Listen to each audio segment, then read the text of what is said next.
All right, in this video, I'm going to show you how we use our Google Ads pre-launch checklist to make sure our client's campaign is ready to launch. We're going to go through everything, the campaign settings, the ads, the keywords, everything, and make sure it is ready to launch. Now for our Google Ads Mastery course, this is the exact same pre-launch checklist that you get, and this pre-launch checklist also goes over everything inside of HighLevel. We use Google Ads and HighLevel to run ads for our clients. So whether you're an agency or a business owner, you can still follow this video. We're going to go through the Google Ads portion of the pre-launch checklist. And if you don't know who I am, my name is Christian Pinedo. I'm the co-founder of Lead Genpreneur. We help agencies and freelancers get better results for their clients through Google Ads and HighLevel. So if you like these types of videos, leave a like, subscribe, and let's go on with the video. All right, so before we get started, we need to have a couple things pulled up. We need our checklist pulled up, okay? And by the way, we use ClickUp for this, so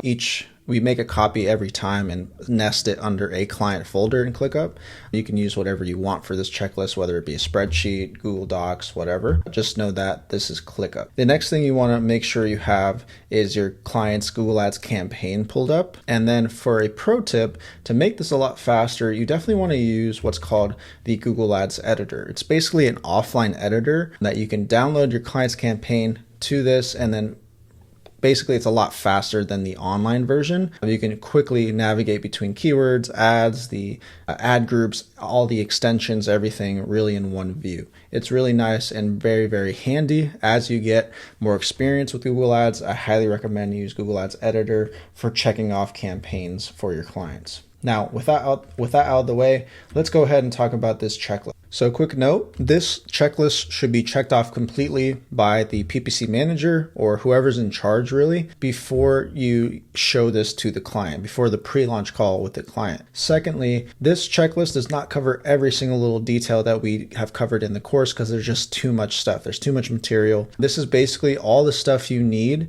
in order to make sure your client's campaign tracks conversions correctly and that their campaign is set up properly. That's pretty much it. So let's go ahead and get started. So the first thing we're going to do is check the Google Ads keywords and negative keywords. So first thing up is no broad match keywords in the campaign. Are there negative keywords, and are there ad group level negative keywords if necessary? So let's go through each of these really quick. So no broad match keywords in the campaign. What you want to do is go to your campaign. You can go ahead and go to keywords and then make sure you show all of it. And you want to see the match type. So we have phrase, exact, just basically scroll through here, make sure we don't have any broad match keywords, and it doesn't look like we do.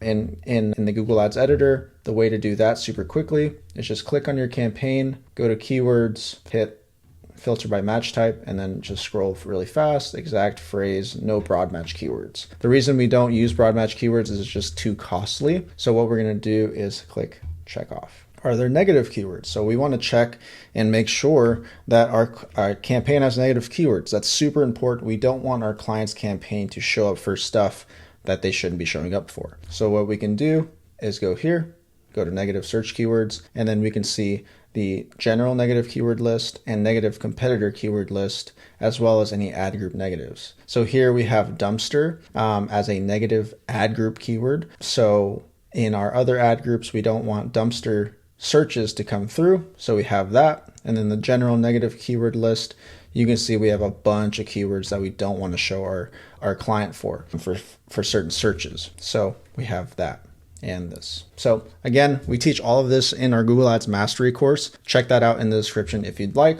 And if you ever have any questions, we have a free Lead Genpreneur community where you can ask questions as well. It's completely free, so check that out in the description as well if you have questions. The next part of the checklist is responsive search ads. So we want to make sure our ads are all good. We want to make sure we have the correct URL, right? We don't want our client's URL going to a different company, for example. If you have multiple clients, that's happened before once. We have our ads for our client going to a different client's ads. Definitely beginner noob mistakes from our employees, but this is why we have a checklist, right? So do we have the correct URL for all the ads? Do we have all display paths correct for better quality score? Do we have all the headlines are themed to the ad group? Do we have at least 2 ads per ad group? And if we have only 1 ad per ad group, does it have multiple position 1 headlines? So how do we check this? Well, I'm going to use Google Ads Editor for this. You can still check all this out in the Google Ads online editor. But for this, I like to use Google Ads editor. So click on your campaign, go to ads, and then you can see all the ads within your campaign. So I want to see, are there 2 ads per ad group? Right now I see 3 ads per ad group, so that's good. So our ads look good. We have 1 headline, 1 position headline. That's very hard to say, but basically we have we're split testing 3 different headlines per ad group. So that's very good. All of our ads are formatted nicely. They all say the same thing except for the first headline. And then we have our client's company name there. All the descriptions are pinned. They look good. And they are all going to the same destination, the same final URL. And the URL paths are all basically themed to the ad group. So we have the correct names there. And this is obviously very different for each and every client, each and every niche, but this is what you want to check every single time. So again, we have the correct URL. All the display ads correctly reflect their ad group. All headlines are themed to the ad group, at least 2 ads, and then we don't check that off. So just to quickly explain this other one really quick, all headlines are themed to the ad group. So this ad group is dumpster rental. So all of these first headlines should say something related to dumpsters or have the keyword dumpster in it. So all of these do, same with these other ad groups. That's what we mean by all headlines are themed to the ad group. We don't want like garbage container headlines in a dumpster rental ad group. That doesn't make sense. If somebody types in dumpster rental near me, they want to see dumpster rental in the headline. So again, that's what that means. And all of that is checked off for us. All right, next up is the assets, or formerly Google Ads extensions. So we have a couple options here, or a couple items to check off here. So we have the correct Go HighLevel tracking number in your call extension with the correct conversion action associated. So we'll go over that. Does the campaign have a location extension added if you have access to the client's Google business profile? So that's very dependent. We have the site link extension added, and do they lead to the different sections of the same landing page? We'll go over that. We have call out extensions added, structured snippets, and promotion extension added, which is optional. So let's go over all of these really quick. So for this first one, we actually buy tracking numbers through HighLevel, and we show you how. We've shown how in our videos on our YouTube channel. We also show you in our course, but we buy one for the call extension specifically. So what this is saying is make sure the tracking number is associated to your call extension, and furthermore, make sure you have the correct conversion action associated to it. So if we go to the ads editor and go to assets and then call assets, this number here is our tracking number, and the conversion action is the conversion action we created when we create our clients' campaigns. We have YouTube videos showing you this, as well as it's in our course as well. Essentially, you have to go to, all you do is go to goals, conversion goals, new conversion action, do phone calls, call from ad using call extension or call only ads. You hit continue, and then all these settings, we have videos for that as well. Basically, you want to make sure it's just called something that is specific to your agency. And then once that's created, you want to make sure that it is associated with this number so that it is associated to that conversion action, and then you know that people are calling from this call extension, and you can track how many phone calls are coming from there. So that's essentially what that checklist item is saying. So we do have that. Good. Does the campaign have a location extension added? This one does not, because we don't have access to our client's Google business profile, but this is we actually don't do this that often anymore. So I'm going to leave this be, but if you know what a location extension is, we have videos on that, so make sure to check those out on our channel. The next thing is a site link extension. So let me go ahead and show you what those are. So site link extensions appear under your Google ad. And what they do is that they lead to certain sections on our client's landing page. So we have 4 of them. And really what we want to see here is make sure they all make sense, first of all. And then all of these URLs are correct. They go to our client's landing page and certain sections. So we use a 1-page landing page for our clients, and we make sure that they lead to certain sections on that landing page. And basically we have seen that this, and from what I see, this is all set up correctly. All of these lead to our client's landing page, and they all lead to different sections, and they are all approved. So we're good to go here. Next, we're going to check if the callout extension and the structured snippet extension are enabled. So let's go ahead and check on that. Go to callout. We have those here. They're all enabled. And then the structured snippet is enabled here as well.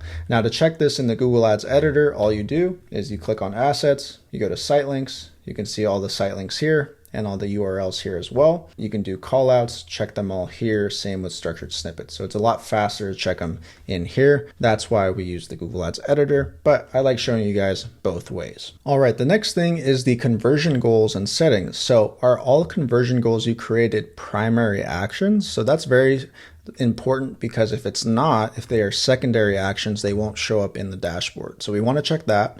And then the next thing is, do all conversion actions have last click as the attribution model? So at the time of this recording, we're using last click. That may change, but for now, that's what we're doing. So let's go ahead and check these off really quick. So we're going to actually have to use the Google Ads dashboard, the online one. So we're going to go to goals, then conversions, and then summary. And here, all you want to do is make sure they say primary. So we have a submit lead form conversion action, and we have plenty of YouTube videos on our channel showing you how to create those. So you can see the action optimization here is primary. If it wasn't, for example, what you would do is click into it, go to edit settings, go to action optimization, and then make sure it's primary. If it's secondary, you don't want that, make sure to choose primary. And essentially, you're going to make sure all the conversion actions you created are primary. So we have a submit lead form one, we have the chat widget one, which we have videos on how to do that, and the phone call, and then a phone call also, primary action. And then lastly, we have the click to call conversions right here as a primary action. So with that being said, we can check that off.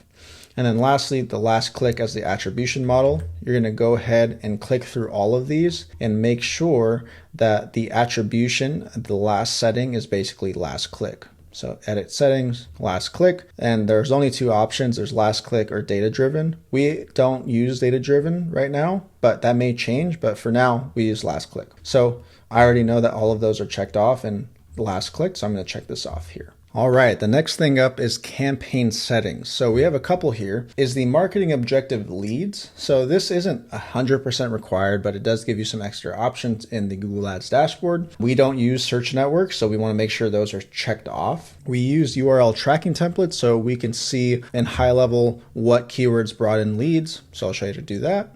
We have location options is presence, people in or regularly in your targeted locations. We want to make sure that is selected. And then obviously the correct locations are targeted based on their client's kickoff form. So let's go ahead and show you all of this. So we're going to go to campaigns, and then up here, you're going to go to settings and make sure you have the correct campaign selected. So here we want the marketing objective to be leads. So that wasn't selected. Again, it's not 100% necessary, but we like to have it on. Next, networks. We don't want any of these checked off, so that's good. Next up, we want locations. So we have our clients' locations here, and we have excluded locations as well. And then under location options, we want people in or regularly in your targeted locations. That's what we want checked off there. So, and then if we go to additional settings down here, we can go ahead and see campaign URL options using URL tracking options. We are. This again is so HighLevel picks up all of our UTM sources. So we have Google Ads here. We know that this lead came from PPC, etc. There's multiple articles on Google on how to get this. You can go to HighLevel and find one as well. It's very, very simple. You just plug that in there. All right, the next thing is audience settings and then other campaign settings. So we're going to go over both of these right now. So we have were audience segments applied to the campaign. Now again, this one is like optional, but we do recommend it. So how do we do this? We go to our campaign. We're going to go to under audiences, keywords, and content, you're going to go to audiences, make sure you have your campaign selected. And what you're going to do is at the top, it says audience segments. You're going to hit edit audience segments for the campaign. And here you can go ahead and select audiences based on whatever niche you are. So if it was landscaping, for example, you would want lawn and garden maintenance, home services. You want to select as many as possible. As long as you select observation, that's fine. But why do you do this? Well, if we see that certain audiences produce more leads, we can go ahead and adjust the bid for those audiences. That's why we use them. It does look like we have them, so I'm going to check that off. Other campaign settings is the tablet device bid set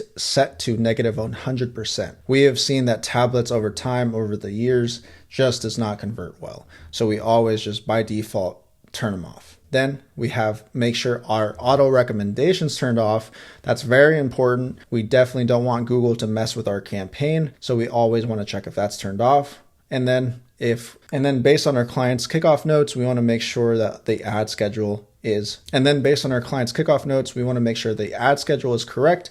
And if it is 24/7, we want to make sure we are day parting. So let's go ahead and check all of that off right now. So under that same section, we go to ad schedule. We want to click the pencil icon, and we can see here that we are only running ads Monday through Thursdays, and we are day parting. So 0 to 7, 7 to 17, 17 to 0. So basically all day, but we're day parting, so we can adjust the bid based on those days, those different times of the day.